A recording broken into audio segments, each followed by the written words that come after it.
Di tengah gegap gempita dunia debat teologi internasional, ada satu nama yang pernah bergema begitu keras, Pendeta Senior Pasto Paulus. Bagi para penggemarnya, ia adalah benteng terakhir argumen, seorang orator yang mampu membuat lawannya terdiam hanya dengan beberapa kalimat tajam.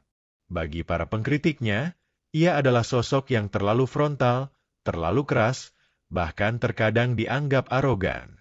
Namun, seperti pepatah lama mengatakan, semua kejayaan akan menemui ujungnya. Di puncak kekuasaannya, Paulus adalah bintang. Tapi angin di puncak sana ternyata bisa sangat dingin, dan menusuk dari arah yang tak terduga. Paulus memulai karirnya sebagai pengajar muda di sebuah seminari kecil. Dengan kepintarannya, ia cepat menanjak, bukan hanya karena pengetahuannya yang luas, tapi juga karena keberaniannya menantang doktrin-doktrin yang dianggap mapan oleh gereja lain. Di era 90-an dan awal 2000-an, ia menjadi figur publik, mengisi konferensi internasional, menulis buku-buku teologi yang kontroversial, dan tampil di berbagai debat terbuka yang ditonton jutaan orang. Tapi, di balik sorot lampu itu, ada satu hal yang jarang orang tahu.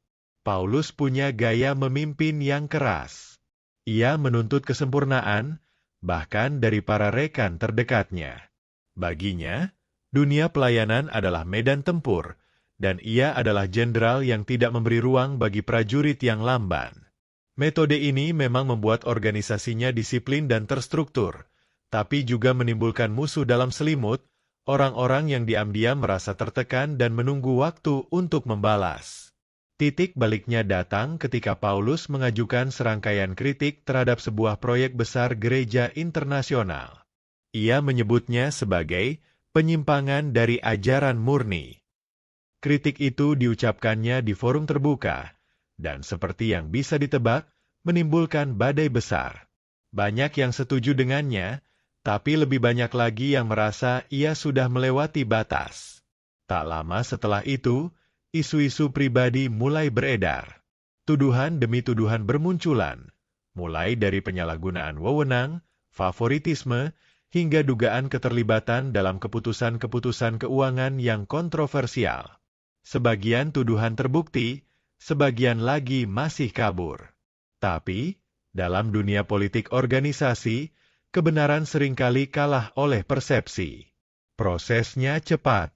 Dalam hitungan bulan, Paulus yang dulu dielu-elukan, dipanggil oleh Dewan Kepemimpinan Tertinggi. Pertemuan itu tertutup, tak ada media yang meliput. Namun, bocoran yang keluar cukup untuk membuat publik heboh. Paulus resmi dicopot dari jabatannya. Bagi sebagian orang, ini adalah akhir yang sudah lama dinanti. Bagi yang lain, ini adalah tragedi, jatuhnya seorang pemimpin yang pernah menginspirasi banyak orang. Yang pasti, momen itu menjadi salah satu bab paling dramatis dalam sejarah gereja modern. Setelah pencopotan itu, Paulus menghilang dari publik. Tidak ada lagi debat, tidak ada lagi buku baru, tidak ada lagi panggung besar. Orang-orang mulai bertanya, apa yang sebenarnya terjadi? Apakah ia dipaksa mundur karena kesalahan pribadi?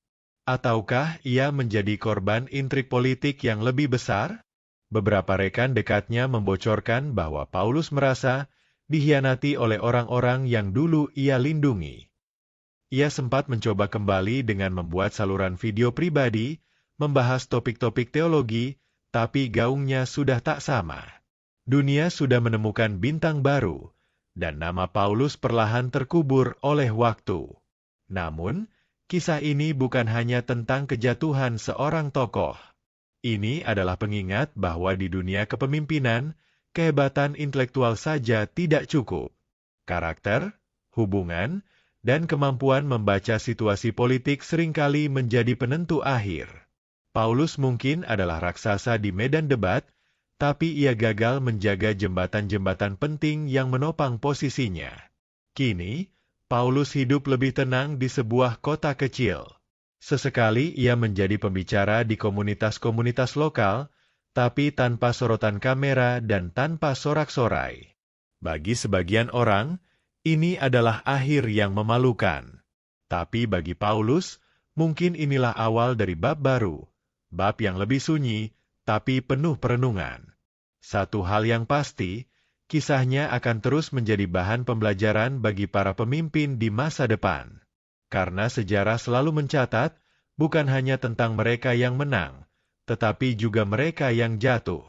Teman-teman, apa menurut Anda kejatuhan Paulus ini murni karena kesalahannya sendiri, atau karena permainan politik orang-orang di sekitarnya? Tuliskan pendapat Anda di kolom komentar. Jangan lupa untuk subscribe dan nyalakan lonceng notifikasi, supaya tidak ketinggalan kisah-kisah menarik berikutnya. Sampai jumpa di video berikutnya. Dan ingat, kekuasaan bisa memudar, tapi pelajaran dari sejarah akan selalu abadi.